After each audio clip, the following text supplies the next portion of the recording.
Sony, I know it's only been a month since my last video, but since then you released Venom: The Last Dance, and I just want to say again, having seen it, please don't do this. You don't have to. We don't have to make all these movies. We don't have to do all this. And when I said this originally, I was talking about the idea that Knull was apparently going to be the new overarching Spider-Man villain, to the point where, and this was a rumor that everyone had heard, I don't know how true any of these rumors are. They're probably not true at all. Or maybe they're that level of true where like someone's thrown this idea out there and if people are like, oh yeah, that's good, then maybe they'll do it, but who knows. The rumor was that Spider-Man 4 was going to be titled Spider-Man: The King in Black, and it was going to feature Spider-Man teaming up with Tom Hardy, Eddie Brock, Venom. Now, slight spoilers for Venom: The Last Dance.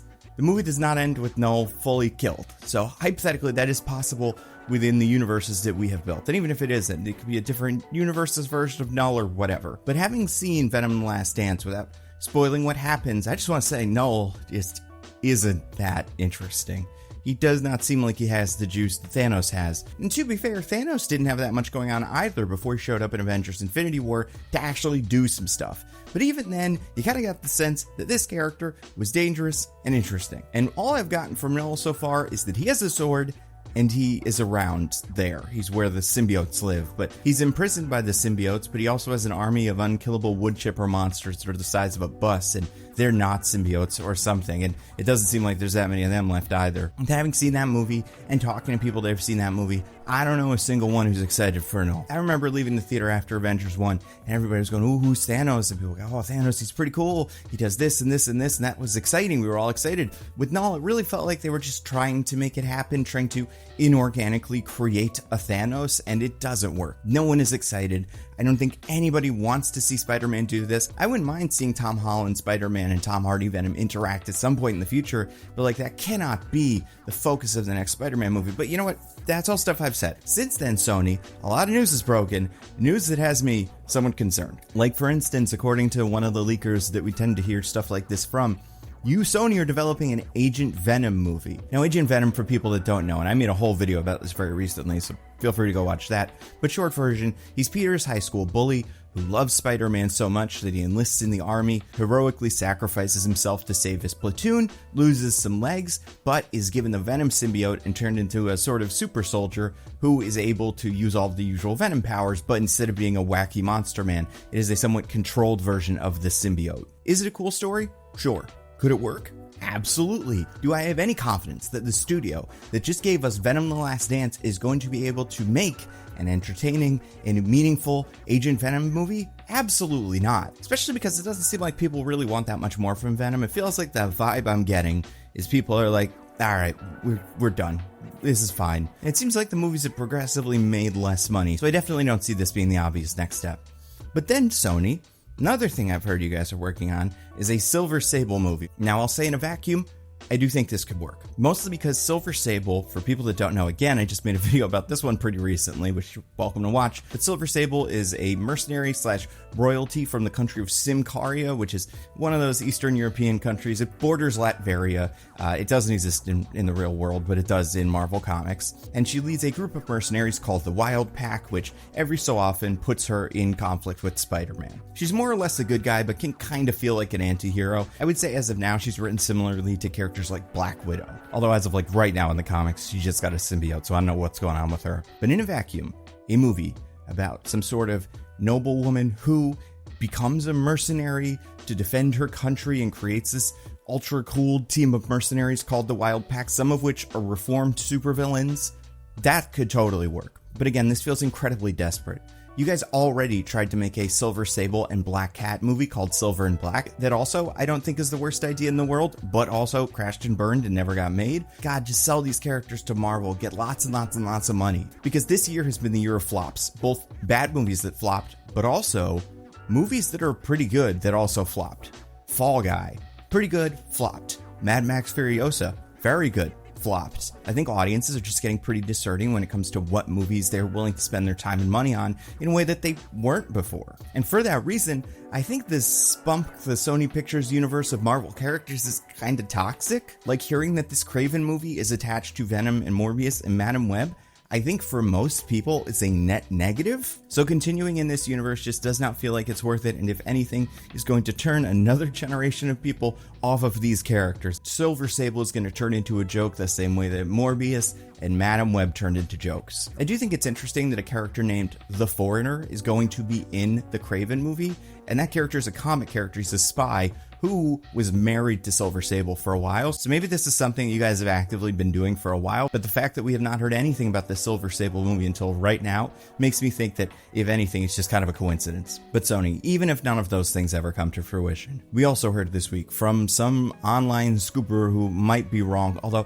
this is the thing, with a lot of these rumors, if they say Marvel's making this project that doesn't really make much sense for them to make, part of me goes, well, are they though? That doesn't sound real. That sounds like something someone made up. But with you guys, Sony, anything is possible. The fact that we got a Madam Web solo movie means that there are very few rumors about the spunk that I won't at least entertain. And this new rumor says that you, Sony, are making a Sinister Six movie, again, which you've been threatening us with since the end of Amazing Spider-Man 2, where they walked down the hallway of sequels, and then the end credits were all their little logos, and we never saw any of them again. But this Sinister Six is instead going to feature all of the characters from the spunk. So, Venom, Morbius, Vulture, Kraven, and Madam Web. And Knull is going to be the villain of this Sinister Six movie. And I just want to say, Sony, if you're only going to listen to one thing, listen to this. Do it.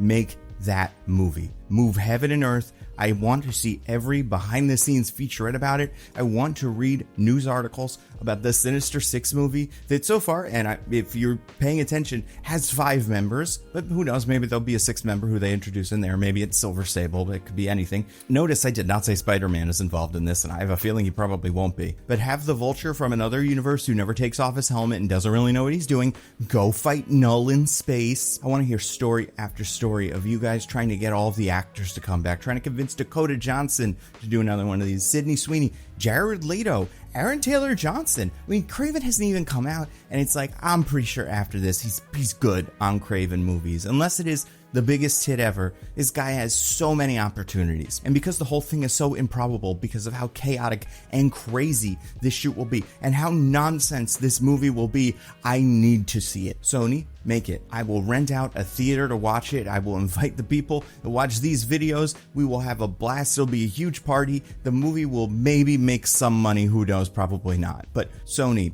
Avi Arad, Amy Pascal, this can be your megalopolis, your psychotic, ego-driven passion project that costs more money than almost every other movie made that year, and nobody asked for except for me. Make action figures, I'll buy them. Make a game, I'll play it. I'll live stream it. For the month that this movie is released, I will make Sinister Six starring Kraven, Vulture, Venom, Morbius, and Madam Web my whole personality. The idea that Madam Web is going to be part of this Sinister Six is so funny.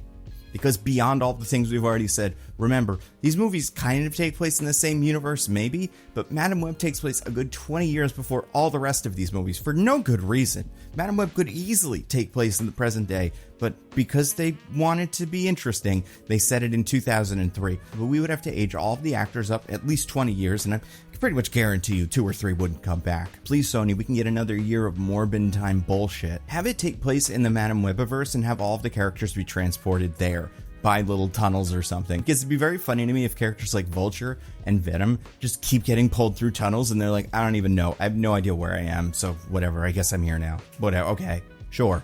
Is my daughter that I love is the only thing that I care about? Is she here? No, whatever. Is my ex-wife, who wasn't even in the 3rd movie, in this universe? Probably not, who cares? But Sony, I have but one demand for this movie. You cannot bring Tobey Maguire, Andrew Garfield, or Tom Holland into your Sinister Six movie. We can and should have gratuitous shots of characters looking at spiders and going, oh, yeah, like, even though I'm the Bat guy and you're the Vulture guy, aren't spiders interesting to us? Well, I guess Vulture should be really interesting because he's actually seen Spider-Man. So we can tell these guys, like, it's like a Spider-Man thing probably, right? And Venom be like, wait, what's Spider-Man? And Vulture would be like, he looks a lot like you, except he has a big spider emblem on his chest. But besides that, like the big eyes and, you know, like webs, tendrils, very similar. Madam Web would be like, Ray, Spider-Man, all my girls are spider girls. I would assume there's some sort of man version of that, but they can't say Peter Parker. They can't open the Pepsi cans. I need this movie to happen. Please, Sony, I will watch whatever. Let's figure out What are the next big Sony movies that are getting released? I'll watch them. Besides Craven, of course, which I probably actually am going to watch and have a great time with. But let's see, Sony Pictures. What do you guys got in the pipeline? I'll even watch here. If there's a big announcement that this is coming up, I'll watch the Here movie. Man, do you guys have any movies coming out? There's not a lot of stuff here. Sony, I will watch Hard Eyes. I will watch this Karate Kid Legends movie. I will watch Thread and Insidious Tale. I will watch the I Know What You Did Last Summer sequel. I will care that it is the Hotel Transylvania 2 10th anniversary in September of 2025. Oh God, it's the Charlie's Angels movie 25th anniversary.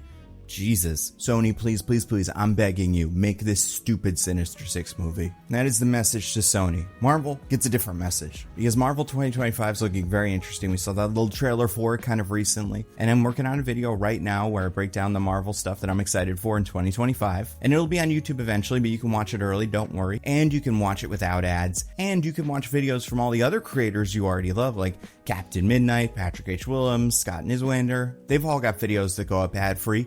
Some of them go up early, and some of those creators, like Patrick Willems, make their own short films cast with real actors that you've heard of, and like that's very cool, and that will be coming out soon, and you can read about that all over in Variety. You can also watch exclusive documentaries like Boomers by Tom Nichols about our aging gerontocracy and how it is maybe destroying the world or not, and maybe it's something that's completely blown out of proportion. Who knows? I'm going to see it tonight. You can even watch new Riff Tracks videos. That's right, the Riff Tracks. You can exclusively watch their new videos. You could do all of that on this video sponsor, Nebula.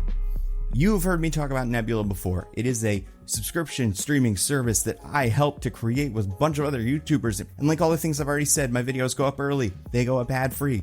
Like the video that I'm describing is going to be my next Nando v Movies video about why 2025 looks like it's kind of going to be a stacked year for Marvel. Going through all of the projects, talking about what I'm excited about, what I'm a little bit worried about, because it's not all perfect. And that video will be on YouTube eventually, but it is going up very early on Nebula. You also get early access to videos by creators you love, like extra credits. They put all their stuff up very early, which is awesome. The new Princess Weeks video, Bobby Broccoli, like Stories of Old. All those videos are on Nebula early and ad-free. And it really is a terrific deal. A subscription to Nebula is just $60 a year. But if you go to go.nebula.tv/thenandocut and use the code THENANDOCUT at checkout, you can get a subscription to Nebula for just $3 a month, which means it's $36 a year. It's an incredible deal.